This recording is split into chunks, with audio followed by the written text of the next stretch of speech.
ओम मुनित्रयं नमस्कृत्य दुक्तिः परिभाव्य च वैयाकरणसिद्धान्तकौमुदीयं विरच्यते। सर्वेभ्यः श्रोतृभ्यः नमः। अस्माभिः गतपाठे यद्यत् पठितं तद् एकवारं स्मरामः। वयं वैयाकरणसिद्धान्तकौमुदी इत्याख्यस्य ग्रन्थस्य तत्र हलन्तपुल्लिङ्गप्रकरणं पठन्तः स्मः। प्रकरणस्यास्य अस्माकं क्रमे तत्र 46 पाठः गतपाठः प्रवृत्तः। अस्मिन् 46 पाठे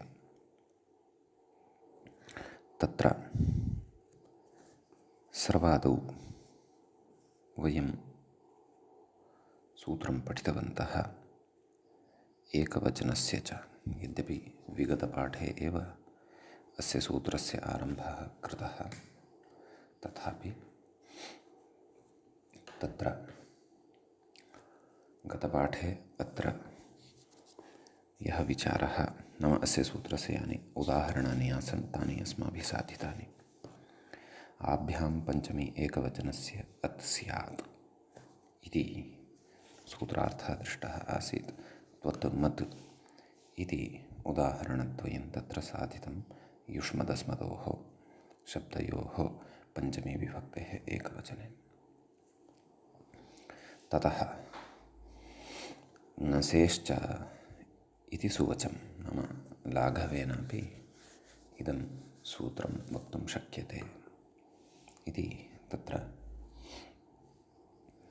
व्याख्यात्रा मूले ग्रन्थकारेण उक्तं। ततः युवावौ द्विवचने इति ततश्च युष्मदस्मद् इत्यनयोः दकारस्य आत्वं च विधाय तत्र अस्माभिः युवाभ्याम् अपि च आवाभ्याम् इति रूपं पूर्ववदेव साधितं। तदनन्तरं पञ्चमी विभक्तेः बहुवचने युष्मत् अस्मत् इति रूपद्वयस्य साधनाय पञ्चम्याः अत् इति सूत्रम् अस्माभिः पठितं। तस्य अर्थः दृष्टः। आभ्यां पञ्चम्याः भ्यसः अत् स्यात् इति। अतः तत्र युष्मत् अस्मत् इति रूपद्वयम् अस्माभिः साधितं। तत्र दकारस्य लोपानन्तरं युष्मत् अस्मत् पररूपादिकं च विधाय एतद्रूपद्वयम् अपि तत्र अस्माभिः साधितं। ततः तत्र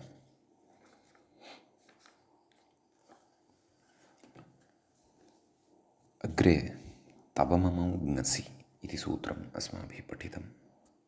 षष्ठीविभक्तेः एकवचनस्य प्रयोगसिद्ध्यर्थं। तत्र उक्तम् अनयोः मपर्यन्तस्य तवममौ स्तः ङसि। अनयोः नाम एतयोः द्वयोः शब्दयोः। ततः तत्र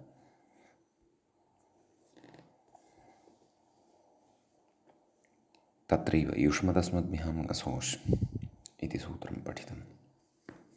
अर्थात् युष्मदशब्दात् अस्मदशब्दात् च परतः यः ङस् तस्य स्थाने अश् इति आदेशः भवति इति तत्र अस्माभिः पठितम्। तव मम इति रूपद्वयं साधितं द्विवचने युवयोः आवयोः। युवावौ द्विवचने इति युव अपि च आव इति आदेशः कृतः तदा एतद् रूपद्वयमपि अस्माभिः साधितं। ततः तत्र षष्ठीविभक्तेः बहुवचने एव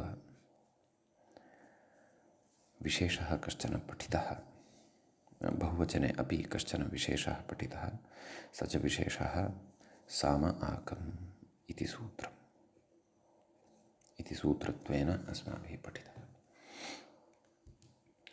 तत्र आभ्यां परस्य सामः नाम ससुट्कः यः आम् तस्य स्थाने आकम् इति आदेशः स्यात्। तत्र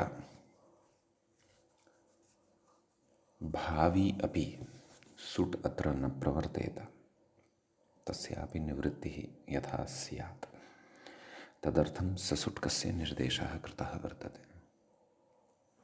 तत्र व्याख्यायां तावत् द्विविधोऽपि पक्षः अस्माभिः दृष्टः। नाम तत्र यद्यपि आकमादेशप्रवृत्तिकाले सुटः न प्रसक्तिः, नाम गतपाठस्य व्याख्यायाः पङ्क्तयः अपि इमाः अस्माभिः पठिताः, तथापि आगमादेशोत्तरं दकारलोपे कृते स्थानिवत्वेन यः सुट् भविष्यति तस्यापि स्थानषष्ठ्याः स्वीकरणात्, स्थानषष्ठी को स्वीकृता सामः इत्यत्र निवृत्तिः भवति। अन्यथा ससुट्कनिर्देशवैयर्थ्यादिति भावः। अन्यथा ससुट्कस्य यः निर्देशः तस्य वैयर्थ्यं खलु स्यात्। एवं किल यदि तु शेषस्य लोपः एव आश्रीयते इति एकः पक्षः उक्तः, नाम ससुट्कस्य निर्देशः कुतः, ततः यदि तु शेषस्य लोपः एव आश्रीयते तदा कृतेऽपि आकमादेशे अदोलोपे अवर्णात् परत्वाभावात् सुटः प्रसक्त्यभावात् ससुट्कनिर्देशः मास्तु इति विचारान्तरमपि पठितं वर्तते। नाम उभयथापि सिद्धिः तत्र दर्शिता वर्तते। आम आकम् इति कथयामः चेदपि निर्वाहः भवति, साम आकम् इति कथयामः चेदपि तत्र निर्वाहो भवति इति तत्र अस्माभिः पक्षद्वयं सिद्धं दृष्टं। तत्रापि मूले तावत्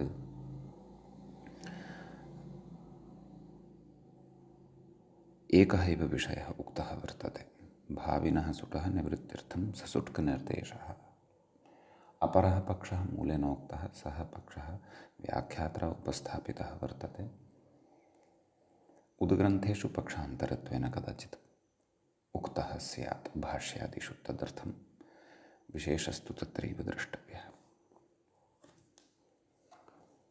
एवं एतावान् विषयः गतपाठे अस्माभिः तत्र पठितः। अधुना तावत् वयम् अग्रिमं पाठं प्रविशामः। अग्रिमः पाठः हलन्तपुल्लिङ्गप्रकरणस्य अस्माकं क्रमे 47 पाठः आरब्धो भवति। अस्मिन् 47 पाठे तत्र षष्ठीविभक्तेः द्विवचने युष्मदस्मत् शब्दयोः युष्माकम् अस्माकम् इत्यस्य रूपसिद्धिः अस्माभिः आदौ करिष्यते। सिद्धान्तः तु सर्वोपि ज्ञातः एव अस्ति। तत्र उच्यते व्याख्यात्रा युष्माकम् अस्माकमिति मूले एतद्रूपद्वयं साधितमस्ति खलु, अतः कथयति आकमादेशे कृते अदो लोपे रूपम् इति। एवं खलु युष्मद् अस्मद् आम् तस्य आकम् इति आदेशः, आकम् इत्यस्य आकम् इत्येव भवति। इति शिष्यते। मकारस्य इति संज्ञा न भवति, न विभक्तौ तु स्मः इति निषेधात्। कथयति अदो लोपे रूपं, नाम अत्र यः अद् वर्तते अन्ते तस्य लोपे सति इदं रूपं सिद्धं भवति। तर्हि युष्म आकं, युष्माकम्, अस्म आकम्, अस्माकं। कथयति दकारलोपे तु सवर्णदीर्घः, यतोहि शेषे लोपः इत्यत्र द्विविधः अर्थः अस्माभिः दृष्टः एव वर्तते। तत्र यदि दकारस्य केवलस्य लोपः कर्तव्यः तर्हि सवर्णदीर्घः भविष्यति। किञ्च दकारलोपानन्तरम् अदन्तात् परतः आमः सुट् तु न शक्यः। कुतः? सुटः निवृत्त्यर्थमेव अत्र ससुट्कस्य सामः निर्देशः कृतः वर्तते। नाम सुट् करिष्यति चेदपि तस्य ससुट्कस्य स्थाने आगमादेशे सति आहत्य तत्र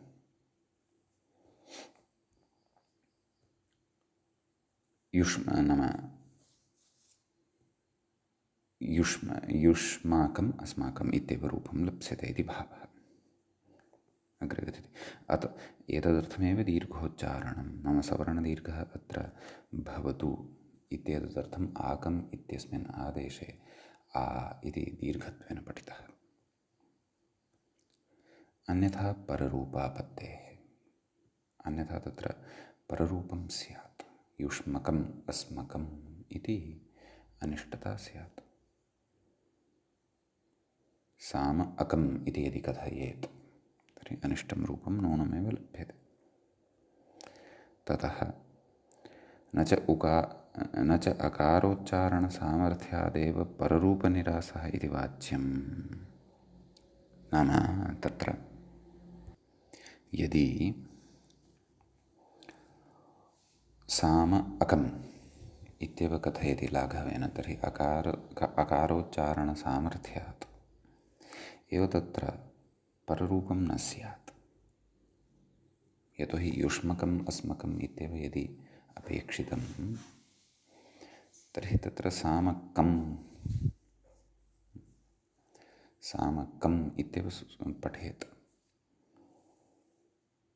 एवं खलु? तदेव कथयन् कमादेशे प्राप्ते बहुवचने झल्येत् इति एत्वनिवृत्त्या चरितार्थत्वात् इत्यलम्।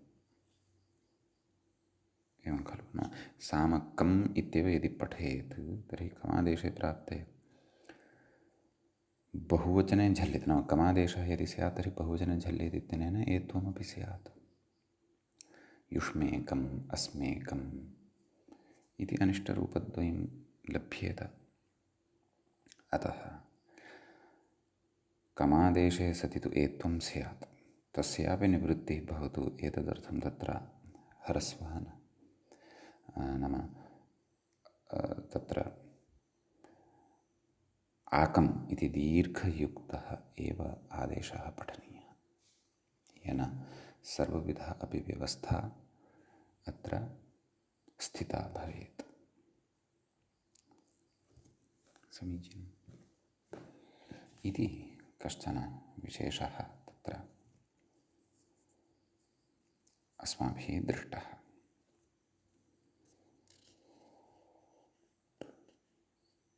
अस्मिन् विचारे अधुना युष्माकम् अस्माकम् इति रूपद्वयं सिद्धं भवति। अग्रे किं कथयति? त्वयि मयि इति मूले पश्यामः। त्वयि मयि सप्तमी विभक्तिः अस्ति। अन्तिमायां विभक्तौ वयं स्मः। तत्रापि एकवचनं विचार्यते। तत्र युष्मद् इ व्याख्याता कथयति युष्मद् इ अस्मद् इ इति स्थिते अपर्यन्तस्य त्वमादेशयोः। एवं खलु? त्वमावेकवचने का स्थितिः जायते? त्व अद् इ म अद् इ योचि इति दस्य यत्वे। एवं खलु? का स्थितिः जाता? त्व अ य इ म अ य इ दकारस्य खलु यत्त्वं विहितं पररूपे रूपमिति भावः। तर्हि त्व इत्यत्र पररूपं त्व य इ त्वयि इति सिद्धं। म इत्यत्र पररूपं म य इ मयि इति च रूपद्वयम् अत्र सिद्धं भवति। समीचीनं। ततः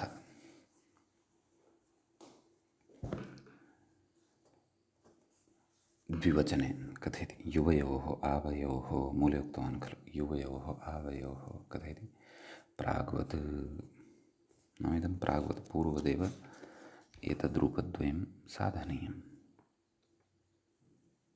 एवं खलु पूर्वमस्माभिः कथं साधितं रूपद्वयमिदं युष्मदोस् अस्मदोस् मपर्यन्तस्य युवावादेशौ कृतौ युवावौ द्विवचने योचि इत्यनेन दकारस्य यत्त्वं विहितं तदनन्तरं पररूपत्वं विहितं ततः युवयोः आवयोः इति रूपं षष्ठी द्विवचने यथा साधितं तद्वत् अत्रापि साधनीयं। सम्यक्। अग्रे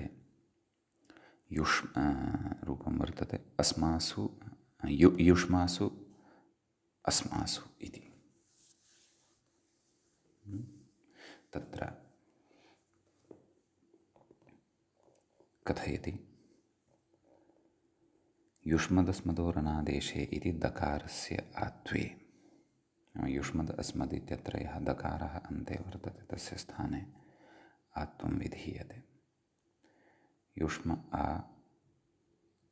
अस्म आ सवर्णदीर्घः युष्मा अस्मा इति जायते खलु। सुप् इति प्रत्ययस्तु परतः अस्ति एव, अतः युष्मा सु अस्मा सु सिद्धं भवति खलु। तदेव आत्वे सवर्णदीर्घे इति भावः। समीचीनम्। इदानीं तत्र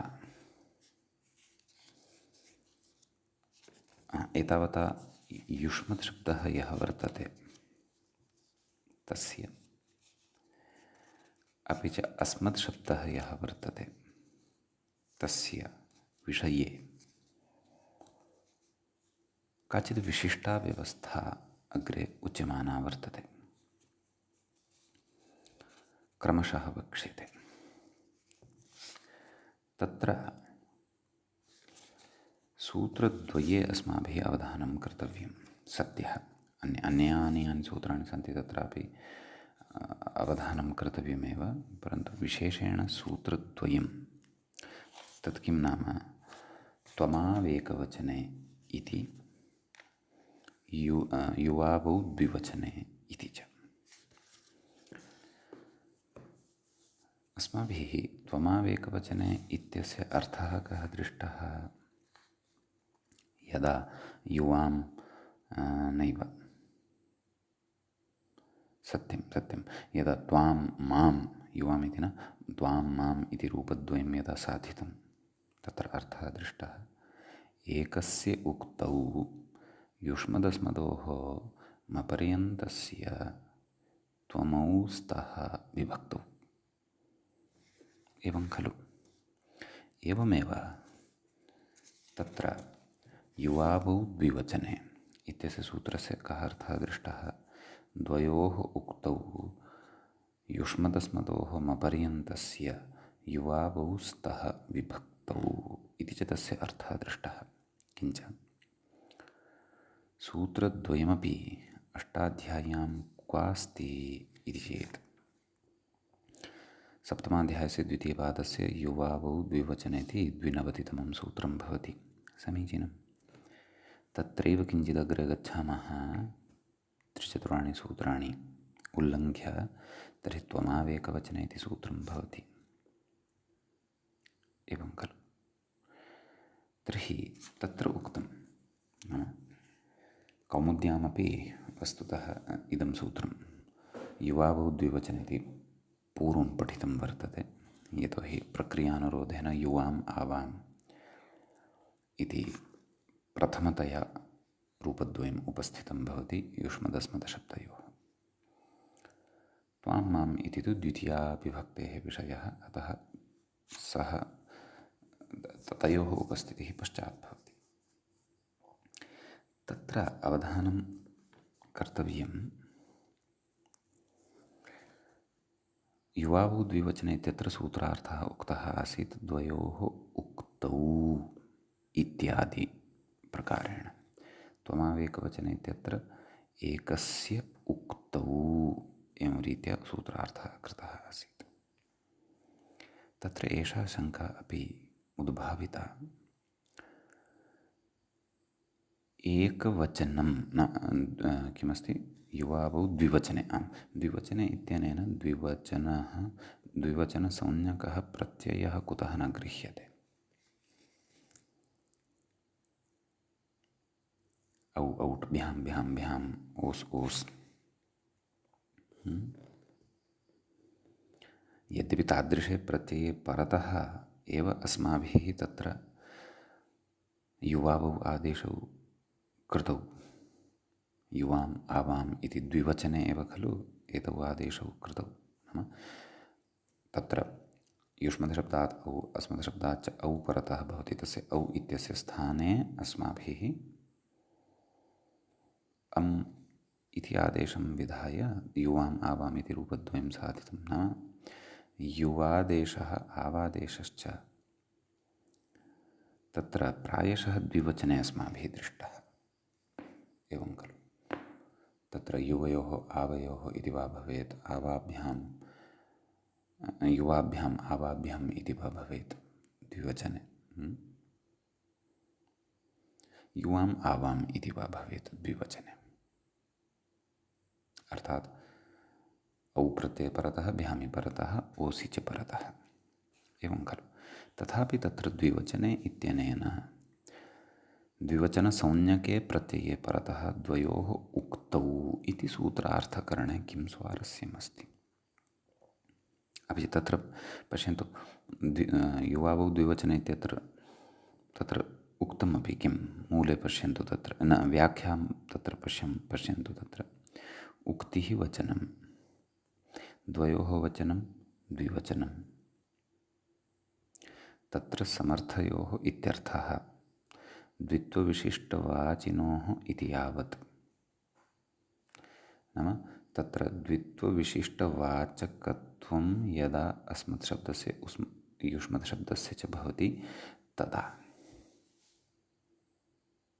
युवावौ एतौ मपर्यन्तस्य आदेशौ भवतः इति न उक्तं। तत्र किं यत् द्विवचनसंज्ञकः प्रत्ययः परतः भवति इति न उक्तम्।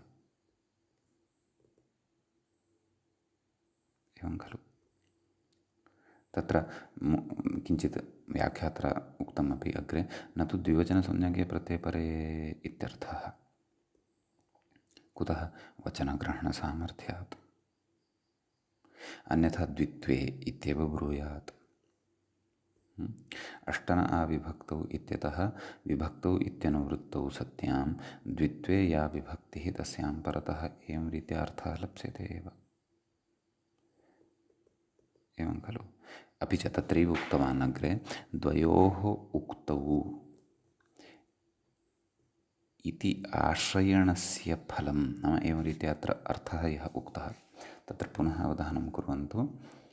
कः अर्थः उक्तः? द्वित्वविशिष्टार्थवाचिनोः, नाम यदा द्वित्वविशिष्टार्थवाचिनौ युष्मदस्मदशब्दौ भवतः, एवं खलु, तदा मपर्यन्तस्य युवावौ इति भवतः आदेशौ। परन्तु किमर्थम् एवम् उक्तं तत्र अवधानस्य अपेक्षा अस्ति। किं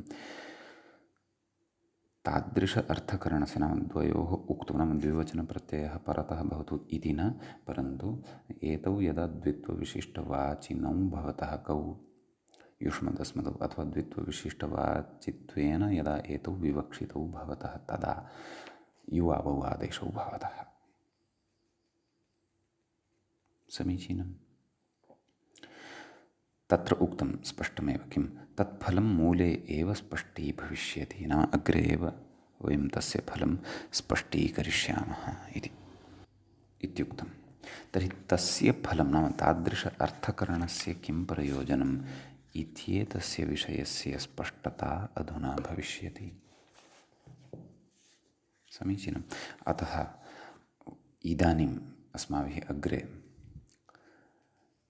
तत्सूत्रद्वये एवं रीत्या अर्थः यः कृतः वर्तते तद्विषये किं तस्य प्रयोजनं किम् इत्येतस्मिन् विषये कश्चन गहनः विचारः कर्तव्यः वर्तते।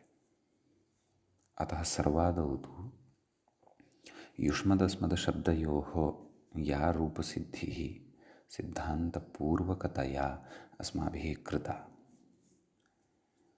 सा अस्माकं पुरतः अथवा अस्माकं मनसि स्पष्टा स्यात्। यदि केचन भ्रमाः तद्विषये सन्ति ते पुनः वा सकृत् दृष्ट्वा वारणीयः। आम् नैव श्रवणेन अथवा पठनवेलायां मम तत्र सामान्यतया स्पष्टता अस्त्येव, तर्हि क्लेशः नास्ति अग्रिमस्य विचारस्य अवगमने। समीचीनम्। अग्रे अस्माभिः काश्चन कारिकाः पठनीयाः वर्तन्ते, 4 श्लोकाः पठनीयाः वर्तन्ते। एतत् श्लोकमाध्यमेन भाष्यस्य महान् कश्चन सिद्धान्तः च अस्माभिः ज्ञेयः वर्तते।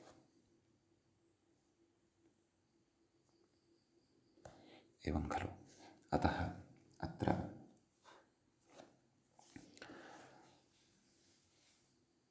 युष्मदस्मदशब्दविषये प्रथमाविभक्तितः सप्तमीविभक्तिं यावन्ति कार्याणि अस्माभिः पठितानि तानि स्पष्टानि स्युः। आम्, सर्वाणि संस्मृत्य अथवा सर्वाणि भवतां बुद्धौ तानि रटितानि भवेयुः, कण्ठस्थीकरणं भवेत् इति न वदामि, परन्तु स्पष्टानि भवेयुः। सामान्येन अस्माभिः प्रतिविभक्ति इदमिदं कार्यम् अस्य अस्य सूत्रस्य प्रवृत्तिः कृता, तत्र अयमयम् आदेशः प्रतिवचनं च एषः एषः विषयः तत्र दृष्टः इति भवताम् अवगमनम् एतावता जातं भवेत्। विशेषस्तु यथा यथा उपस्थितः भविष्यति, प्राक्तनः पठितः विशेषः उपस्थितः भविष्यति, तस्य तत्र तत्र एव स्पष्टतां कुर्वन्तः अग्रे गच्छामः।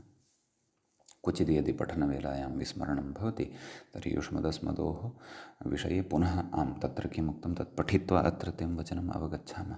परन्तु नितान्तम् अपेक्षितं वर्तते यत् अग्रे इदानीम् अस्माभिः युष्मदस्मदशब्दयोः विषये इतोपि काचित् विशिष्टा व्यवस्था या इदानीं पठिष्यते, तस्याः व्यवस्थायाः अवगमनाय तत्र नूनमेव एतावता या रूपसिद्धिः अस्माभिः कृता तस्याः स्पष्टता भवेत्। अस्तु, तर्हि प्रकृतमनुसरामः। किमुक्तं तत्र अग्रे नाम मूले एव नाम द्वयोः उक्तौ नाम द्वित्वविशिष्टार्थवाचकौ यदा युष्मदस्मदौ भवतः तथा युवावौ इति पर्यन्तस्य आदेशौ भवतः तस्य फलं नाम तस्य प्रयोजनं तादृश अर्थकरणस्य प्रयोजनं द्वित्वसंज्ञके प्रत्यये परतः इति एवं रीत्या तत्र अर्थः न कृतः इत्येतस्य प्रयोजनं मूले अग्रे एव स्पष्टी भविष्यति। अतः तस्य प्रयोजनं किं वर्तते, किं फलं वर्तते, तज्ज्ञानस्य कालः अधुना आगतः वर्तते। अस्तु, एवमेव त्वमावेकवचने इत्यत्रापि पश्यन्तु, तस्यापि सूत्रार्थस्य एकवारम् उदाहरणस्य च एकवारं तत्रापि दृष्टिपातः भवतु। किमुक्तं तत्र एकस्य उक्तौ इत्युक्तं, न तु एकवचने प्रत्यये परतः। अर्थात् युष्मदस्मदशब्दौ यदा एकत्वविशिष्टार्थवाचिनौ विवक्षितौ भवतः तदा मपर्यन्तस्य त्व अपि च म इति आदेशः क्रमशः अनयोः स्थाने भवति इति भावः। समीचीनम्। अतः तत्र एवं रीत्या अर्थः दृष्टः। तत्रापि व्याख्यायाम् उक्तम् एकवचनशब्दः यौगिक एव, वचनग्रहणसामर्थ्यात् यौगिकः नाम तदेव तादृशः एव अर्थः अत्र ग्राह्यः नाम एकत्वविशिष्टवाचकः अत्र एकवचनशब्दः वर्तते न तु एतेन तत्र एकवचनसंज्ञकः सु अं टा ङे ङस् ङस् ङि इत्यादिः प्रत्ययः विवक्ष्यते इति नास्ति। सम्यक् तत् कुतः नास्ति तत् इदानीम् अस्माभिः पठनीयं वर्तते। अतः तत्रत्या या जिज्ञासा सा पुनः बुद्धौ नवीकरणं प्राप्नुयात् नाम पुनः सा जिज्ञासा अस्माकं बुद्धौ उपस्थिता भवेत्। तदर्थम् अत्र किञ्चित् तस्याः आवृत्तिः अथवा स्मरणम् आवश्यकमासीत्। अतः भवतां पुरतः सा जिज्ञासा पुनः उत्थापिता। यद्यपि मया न उत्थापिता, व्याख्यात्र तत् स्मारितं वर्तते, तत एव किञ्चित् तत्र अवधानं कुर्मः येन अग्रिमः पठिष्यमाणः विषयः स्पष्टतां गच्छेत् इति एतदर्थमेव तत्र पुनः सः विषयः स्मारितः। समीचीनम्। आम्, तर्हि पुनः व्याख्यात्र यद् उक्तं तद् एकवारं पठित्वा अग्रे गच्छामः। तदेव पश्यन्तु इदानीं त्वमावेकवचने इत्यत्र युवावु द्विवचने इत्यत्र च सूत्रद्वयम् अस्माभिः पुनः एकवारं पठितं। क्व क्व कार्यं क्रियते, किं किं च उदाहरणं भवति इति अधुनैव ज्ञातं। कथयति एकवचनद्विवचनशब्दौ यौगिकौ अर्थात् तयोः एकवचनप्रत्ययः एकवचनेन एकवचनसंज्ञकः प्रत्ययः, द्विवचनेन द्विवचनसंज्ञकः प्रत्ययः इत्येवं तत्र अर्थः न स्वीक्रियते। अपि तु एकवचनं नाम एकत्वार्थविशिष्टद्योतकं किं युष्मदशब्दस्वरूपम् अथवा अस्मदशब्दस्वरूपम् इति वा। द्विवचनम् इत्यनेन च तदेव द्वित्वविशिष्टार्थवाचित्वम् इति कथयति। न तु प्रत्ययपरौ इति स्थितम्। एवं खलु इति स्थितम् इति अस्माभिः तत्र पठितं। कथयति तत्फलं नाम तस्य प्रयोजनं तादृशसूत्रार्थकरणस्य प्रयोजनं किम् अस्ति। श्लोकचतुष्टयेन सङ्गृह्णाति नाम तस्य प्रयोजनम् अत्र इदं भवति। अतः तस्य प्रयोजनमत्र चतुर्भिः श्लोकैः कथ्यमानं वर्तते ग्रन्थकारेण। इमाः कारिकाः ग्रन्थकर्त्रा एव निर्मिताः, परन्तु सिद्धान्तः सर्वोऽपि भाष्यादिग्रन्थानामेव भवति। मुनित्रयस्य एव सिद्धान्तः अत्र भवति। तेषां ये सिद्धान्तः तान् सिद्धान्तान् सरलैः सुबोधैः श्लोकैः उपनिबध्य अत्र अध्येतॄणां कृते अध्येतॄणां पुरतः उपस्थापितवान् वर्तते दीक्षितमहोदयः। समीचीनं। कथयति तत्र गृह्णाति किं गृह्णाति नाम सङ्गृह्णाति किं सङ्गृह्णाति तत्र इङ्गितं करोति समस्यमाने इति। एवं खलु प्रथमश्लोकः अस्ति समस्यमाने द्व्येकत्व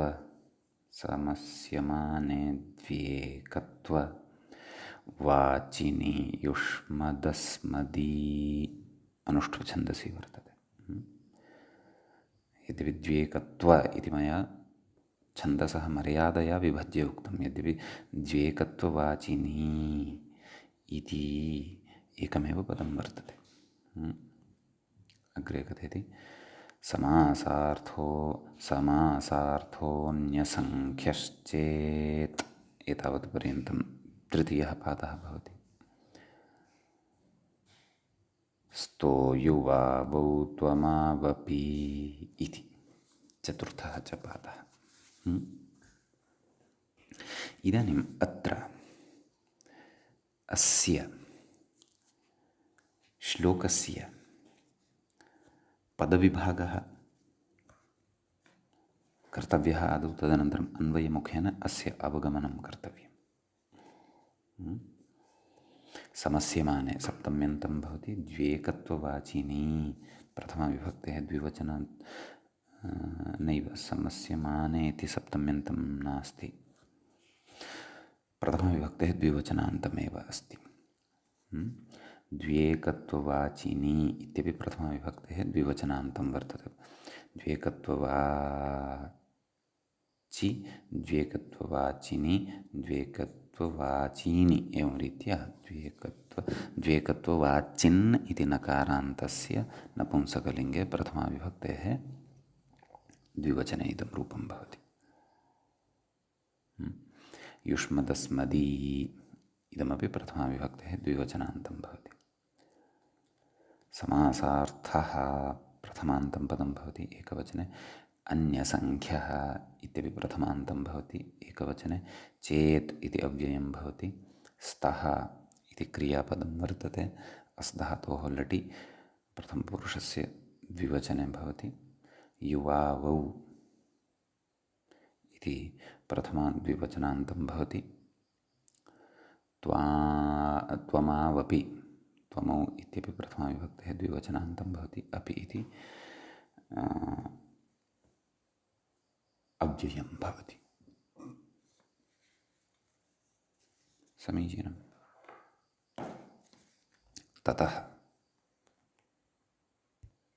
यद्यपि द्वितीयाविभक्तेः द्विवचने अपि इमानि पदानि भवितुम् अर्हन्ति, कानि? समस्यमाने, द्व्येकत्ववाचिनि, युष्मदस्मदि इत्यादीनि। तथापि अत्र प्रथमायाः एव सङ्गतिः अस्ति। विशेषस्तु अन्वयमुखेन अर्थज्ञानानन्तरं स्पष्टी भविष्यति। अस्तु, किं कथयति? तत्र प्रथमे श्लोके व्याख्याता कथयति, चेत् इत्यनन्तरम् अपि इति अध्याहार्यम्। एवं खलु अस्ति खलु? चेत् क्व अस्ति? समस्यमाने द्व्येकत्ववाचिनी युष्मदस्मदी समासार्थः अन्यसङ्ख्यः चेत् अपि। अत्र अपि इति योजयन्तो अध्याहृत्य इति कथयति एषः। एवम् इति उक्त्वा इदानीम् अन्वयं कथयति श्लोकस्य। यदि समस्यमाने युष्मदस्मदी द्व्येकत्ववाचिनी तदा समासार्थः अन्यसङ्ख्यः चेदपि युवावौ त्वमौ अपि स्तः इत्यन्वयः। सम्यक्। वस्तुतः युष्मदस्मदोः इत्यनयोः द्वयोः समासे विशेषः अस्ति उच्यमानः। समासे अपि यत्र अनयोः द्वयोः गौणत्वं भवति, क्रान्ताद्य कथं किमस्ति, अत्यादयः क्रान्ताद्यर्थे द्वितीयया। तत्र किं समग्राः अपि व्यवस्थाः यथावत् प्रवर्त्स्यन्ति वा, याः युष्मदस्मदोः विषये अस्माभिः पठिताः। यद्यपि गौणत्वे एकमेकम् उदाहरणं पूर्वं दृष्टम् अस्माभिः। एवम् अतित्वम्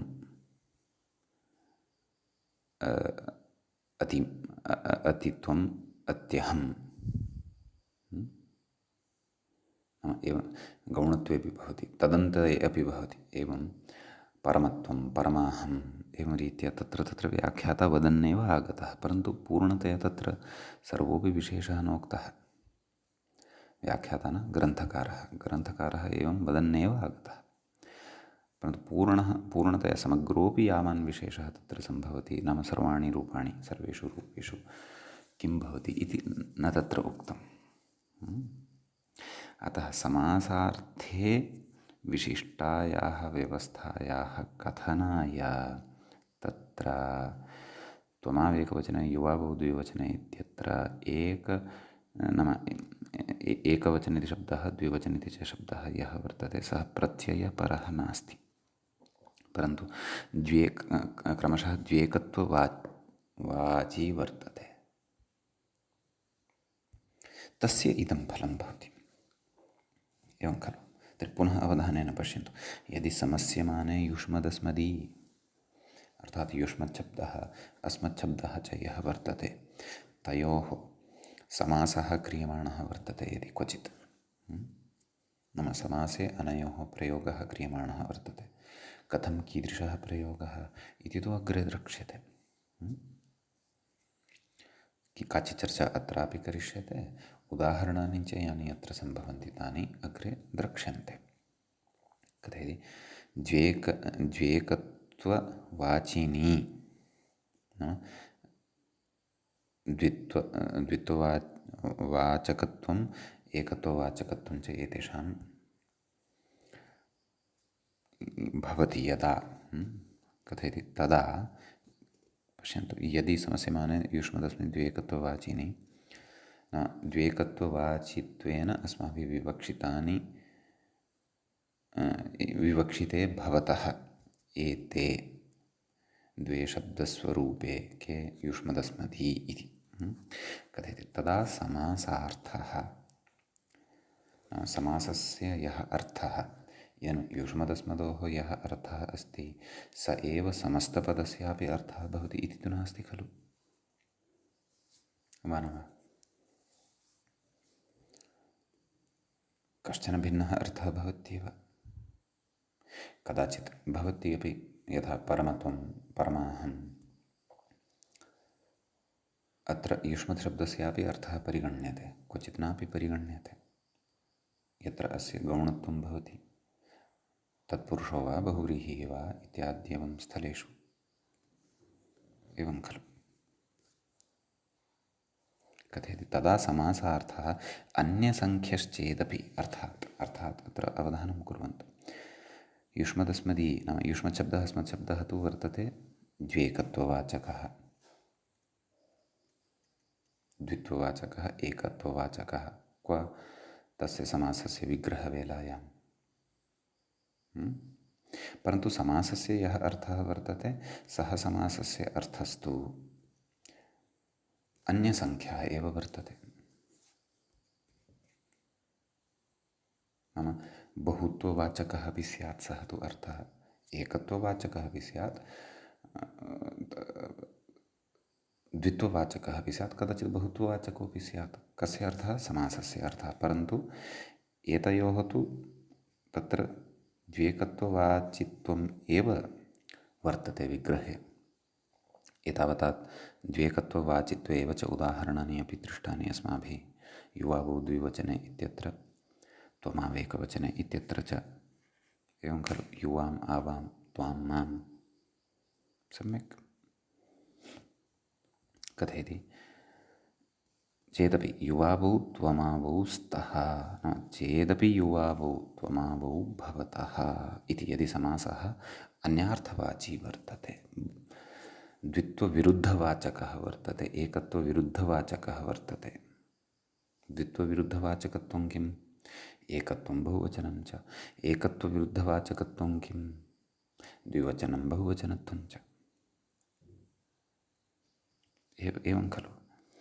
तदापि युवावौ त्वमौ स्तः इत्यन्वयः, नाम एवं रीत्या अत्र श्लोकस्य अन्वयः ज्ञातव्यः, पदेषु अस्य च अर्थः ज्ञातव्यः इति भावः। सम्यक्। तर्हि भवतां मनसि जिज्ञासा उत्पन्ना स्यात्, किं भोः तादृशः समासः कः, अथवा कानि तानि उदाहरणानि भवितुम् अर्हन्ति? यतो यावता उदाहरणं न दृष्टम्, उदाहरणे यावता बुद्धिः न कृता, तावता पूर्णतया स्पष्टता न भविष्यति इति चेत् गमिष्यामः। मन्दं मन्दम् उदाहरणानां प्रति अपि गमिष्यामः। परन्तु तेषाम् उदाहरणानां विग्रहाः कथं सम्भवन्ति इति व्याख्याता अत्र किञ्चित् सरलतायै स्पष्टतायै वा कथयन्नस्ति। अग्रे किं कथयति पश्यन्तु। त्वां मां वा अतिक्रान्तः अतिक्रान्तौ अतिक्रान्ताः एवं खलु। विग्रहं पश्यन्तु। कस्यचित् समासस्य विग्रहः अस्ति एषः। त्वां मां वा अतिक्रान्त त्वाम् अपि च माम् इत्यत्र नाम अस्मिन् विग्रहे त्वाम् अपि च माम् इति युष्मदस्मदयोः का विभक्तिः प्रयुक्ता अस्ति? द्वितीया। किमत्र वचनं वर्तते? एकवचनम्। अत एव त्वमावेकवचने इति प्रवृत्तं खलु। यतोहि अत्र एकत्ववाचकौ स्तः कौ युष्मदस्मच्छब्दौ।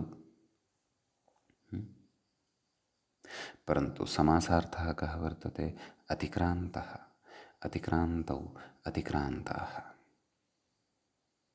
समासार्थः तु यः अतिक्रमणं कृतवान् अस्ति कस्य तव मम च त्वां मां वा अतिक्रान्तः सः एकोऽपि भवितुमर्हति, द्वौ अपि भवितुम् अर्हतः, बहवः अपि भवितुम् अर्हन्ति। तर्हि एकत्वे द्वित्वे बहुत्वे अपि तत्र त्वमावेकवचने इति भवितुम् अर्हति। एवमेव अग्रे पश्यन्तु। युवाम् आवां वा अतिक्रान्तः यत्र द्वित्ववाचिनौ एतौ विवक्षितौ स्तः कौ युष्मच्छब्दः अस्मच्छब्दश्च एवं खलु। अतः कथयति युवाम् आवां वा अतिक्रान्तः अतिक्रान्तौ अतिक्रान्ताः एवं खलु। तर्हि अत्रापि युवाम् आवाम् इति श्रवणेन एव ज्ञायते द्विवचनवाचिनौ अत्र युष्मदस्मति शब्दौ प्रयुक्तौ वर्तेते। परतः प्रत्ययोऽपि द्विवचनसंज्ञकः एव अस्ति, परन्तु तादृशः अर्थः न स्वीकृतः अस्ति अत्र नाम युवावौ द्विवचने इत्यत्र। तर्हि समासार्थः कः? अतिक्रान्तः अतिक्रान्तौ अतिक्रान्ताः। समासार्थस्तु त्रिषु अपि वचनेषु भवितुमर्हति, परन्तु युवादेशः आवादेशश्च यत्र अस्माभिः कृतः तत्र कस्मिन् प्रत्यये परतः कृतः इति चेत् द्विवचनसंज्ञके प्रत्यये परतः कृतः, तथापि तत्र तादृशः अर्थः न कृतः। द्वित्वार्थविशिष्टवाचकत्वं यदा एतेषां भवति, एतयोः युष्मदस्मदोः भवति, तदा तत्र युवावौ इति आदेशौ स्तः। तदेव कथयति अग्रे इति विग्रहे। नाम एवं रीत्या विग्रहान् यदि कुर्मः, नाम अत्र पृथक् पृथक् विग्रहः ज्ञेयः एषः। एकेनैव वाक्येन सरलतया विग्रहः उपस्थापितः। त्वाम् अतिक्रान्तः त्वाम् अतिक्रान्तः त्वाम् अतिक्रान्तौ त्वाम् अतिक्रान्ताः षट् विग्रहाः त्रयः विग्रहाः एवं माम् अतिक्रान्तः माम् अतिक्रान्तौ माम् अतिक्रान्ताः त्रयः इतोपि सन्ति षट्। एवमेव द्विवचने युवाम् अतिक्रान्तः युवाम् अतिक्रान्तौ युवाम् अतिक्रान्ताः नव। एवमेव आवाम् अतिक्रान्तः आवाम् अतिक्रान्तौ आवाम् अतिक्रान्ताः 12। एतत् अस्यां पङ्क्तौ ये विग्रहाः उक्ताः तत्र वस्तुतः पार्थक्येन कथनीयं यदि 12 विग्रहाः भवन्ति 12 रूपाणि अत्र लभ्यन्ते इति भावः। समासस्य रूपाणि कथयति इति विग्रहे अत्यादयः क्रान्ताद्यर्थे द्वितीयया इति समासं लभमाने युष्मदस्मदी द्वित्वैकत्व अन्यतरविशिष्टवाचिनी यदा। पश्यन्तु अवधानेन अत्र महदवधानं कर्तव्यं। कथयति इति समासं लभमाने नाम समासस्य प्राप्तिं कुर्वती भवतः युष्मदी युष्मदस्मदी इति द्वे शब्दस्वरूपे युष्मदस्मदी द्वित्वैकत्व अन्यतरविशिष्टार्थवाचिनि यदा नाम द्वित्व एकत्वात् द्वित्व एकत्वात् अन्यतरविशिष्टार्थवाचिनि नाम अन्यस्य कस्यचित् विशिष्टार्थस्य वाचकत्वं भजेते यदा अस्ति एव खलु। समासवेलायां तु तेषां द्वित्वत्वं नास्ति, नाम एकवचनत्वमस्ति, एकवचनत्वम् एव अस्ति इति नास्ति, बहुवचनत्वं वर्तते, बहुवचनवाचकत्वं वर्तते, बहुत्ववाचकत्वं वर्तते इत्यपि नास्ति। समासं लभमानयोः इति तत्र अवधानं कर्तव्यम्। इदानीं त्वाम् अतिक्रान्तः इत्यत्र एकत्वं एकत्वविशिष्टवाचकत्वं युष्मद्शब्दस्य वर्तते, परन्तु यदा समासः भविष्यति समासानन्तरं त्वाम् अतिक्रान्तौ इति यदा वदिष्यामः तदा युष्मच्छब्दस्य स्वस्य अर्थः तत्र स्थास्यति वा? न खलु। समासार्थः तत्र प्रविष्टः भविष्यति। समासार्थप्रवेशवशात् तु तत्र एकत्वार्थविशिष्टवाचकत्वं नास्ति, ततः तु तस्य द्वित्वार्थविशिष्टवाचकत्वं भविष्यति। बहुवचने च समासस्य बहुवचने सति सः युष्मच्छब्दोऽपि अथवा अस्मच्छब्दोऽपि बहुत्वार्थविशिष्टवाचकत्वं कथयिष्यति इति भावः। एवमेव युवावौ इत्यत्रापि तद्वदेव अवगन्तव्यम्। कथयति समासं लभमाने पुनः पठन्नस्मि इति, नाम अत्यादयः क्रान्ताद्यर्थे द्वितीयः इति समासं लभमाने युष्मदस्मदी द्वित्वैकत्व अन्यतरविशिष्टार्थवाचिनी यदा तदा समासार्थो मुख्यविशेष्यभूतः वा न वा? समासस्य अर्थः यः वर्तते स एव तत्र मुख्यः भवति, स एव च विशेष्यभूतः भवति। युष्मदस्मदोः शब्दः तत्र न तिष्ठति। युष्मदस्मदोः तत्र नाम द्वित्वार्थकत्वं वा एकार्थकत्वं वा भवति इति न भवति। तत्र तु समासस्य अर्थः स्वीकृतः भवति। कथयति मुख्यविशेषभूतः अन्यसङ्ख्यश्चेदपि, नाम तत्र भिन्नसङ्ख्या अस्ति यदि तर्हि अपि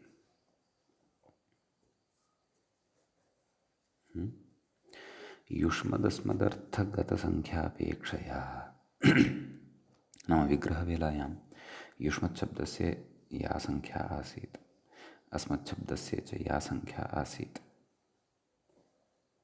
एवं खलु। यथा त्वां मां वा अतिक्रान्तः अतिक्रान्तौ अतिक्रान्तः इत्यत्र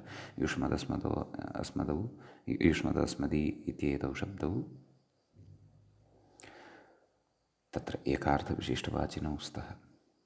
युवाम् आवाम् अतिक्रान्तः इत्यत्र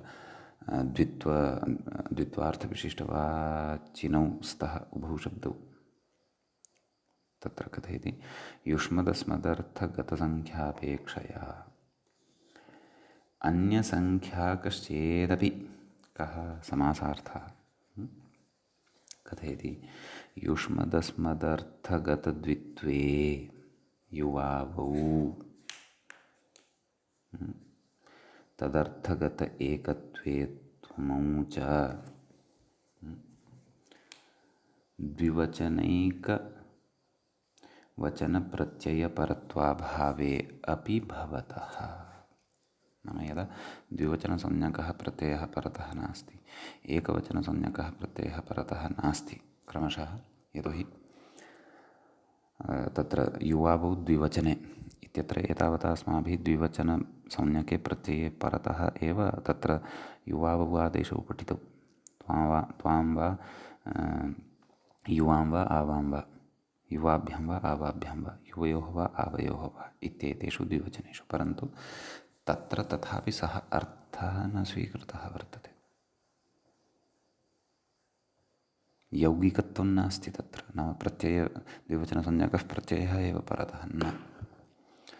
यदा द्वित्वविशिष्टार्थवाचकौ एतौ भवतः तदा युवाम् आवाम्। यदा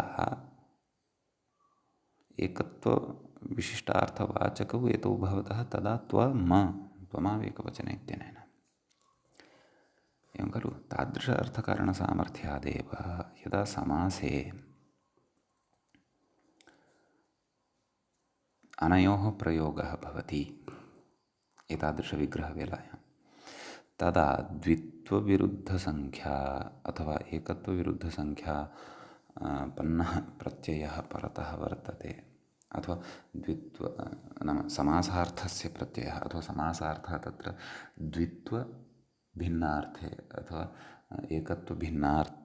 भिन्नार्थे तत्र समासार्थः विवक्षितः वर्तते यदि तत्रापि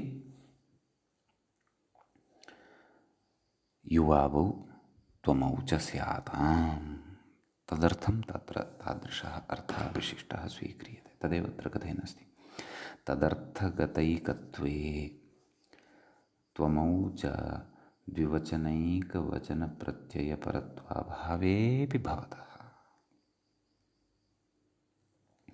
एवं खलु कथयति युवावादेशविधौ द्विवचनस्य त्वमादेशविधौ एकवचनशब्दस्य च यौगिकत्वाश्रयणात्। तयोः यौगिकत्वम् अत्र स्वीक्रियते। एवं यौगिकत्वमेव स्वीकृतं खलु सत्यं सत्यम् अयौगिकत्वं न स्वीक्रियते। यौगिकत्वे स्वीकारे एव तत्र एकत्वविशिष्टार्थवाचकत्वं वा द्वित्वविशिष्टार्थवाचकत्वं वा अनयोः शब्दयोः लभ्यते। यौगिकार्थः यदि न स्वीक्रियेत तदा एकसंज्ञके प्रत्यये परतः एकवचनं संज्ञके प्रत्यये परतः अथवा द्विवचनसंज्ञके प्रत्यये परतः एव एते आदेशाः भवेयुः इति अर्थः फलति। स च अर्थः नापेक्षितः। अन्यथा समासे यत्र भिन्नार्थः वर्तते द्वित्व एकत्वात् भिन्नार्थः यदा समासे लब्धः भवति तत्र एतौ आदेशौ न स्याताम् अपेक्षितौ तु तत्रापि। एवं खलु अग्रे कथयति सद्यः शृणुमः पश्चात् उदाहरणानि अपि आगमिष्यन्ति परन्तु सावधानाः श्रोष्यामः। कथयति एकवचने प्रत्यये परतः त्वमादेशौ इदानीं तदेव नाम यौगिकत्वं यदि न स्वीक्रियेत त्वमावेकवचने इत्यत्र एकवचने इत्यनेन एकवचनसंज्ञकः प्रत्ययः युवावौ द्विवचने इत्यत्र द्विवचने इत्यनेन द्विवचनसंज्ञकः प्रत्ययः इत्येवं यदि स्वीकरिष्यामः तर्हि तदेव कथयति एकवचने प्रत्यये परतः त्वमादेशौ द्विवचने प्रत्यये परतः युवावादेशौ इत्यर्थाश्रयणे तु नाम एवं रीत्या यदि अर्थाश्रयणं कुर्मः तर्हि तु त्वां मां वा अतिक्रान्तौ अतिक्रान्ताः एवं खलु इति विग्रहे अतियुष्मद् अत्यस्मद् शब्दे एवं खलु इदं रूपं तत्र मूलरूपं सिद्धं भवति अत्यादयः क्रान्ताद्यर्थे द्वितीयया अतियुष्मद् अत्यस्मद् शब्दे च युष्मदस्मदोः द्विवचने बहुवचने च प्रत्यये परे यदा समासे युष्मद् शब्दः अस्मद् शब्दः च यः श्रूयमाणः वर्तते क्व अतियुष्मद् इत्यत्र अत्यस्मद् इत्यत्र च तर्हि युष्मदस्मदोः द्विवचने बहुवचने च प्रत्यये परे नाम यदा आभ्यां समासे स्थिताभ्यां परतः द्विवचनसंज्ञकः प्रत्ययः भविष्यति अथवा बहुवचनसंज्ञकः प्रत्ययः यदा भविष्यति त्वमौ न स्यात् त्व अपि च अम् इत्येतौ आदेशौ न स्यात् एवं खलु इतः अग्रे अग्रिमां पङ्क्तिमादाय पुनः पठिष्यामः एतावन्तं विषयं वयं तत्र बुद्धौ स्थापयिष्यामः अत्रैव च वयम् अद्यतनपाठम् उपसंहरामः मङ्गलं कुर्मः मुनित्रयं नमस्कृत्य सूक्तिः परिभाव्य च वैयाकरणसिद्धान्तकौमुदीयं विरच्यते एवञ्च हलन्तपुल्लिङ्गप्रकरणस्यास्य अस्माकं क्रमे एषः 47 पाठः सम्पन्नतां गतः। नमः सर्वेभ्यः श्रोतृभ्यः। अस्मिन्नेव क्रमे अस्माभिः एतं विचारमाश्रित्येव अग्रे विचारः अनुवर्तयिष्यते।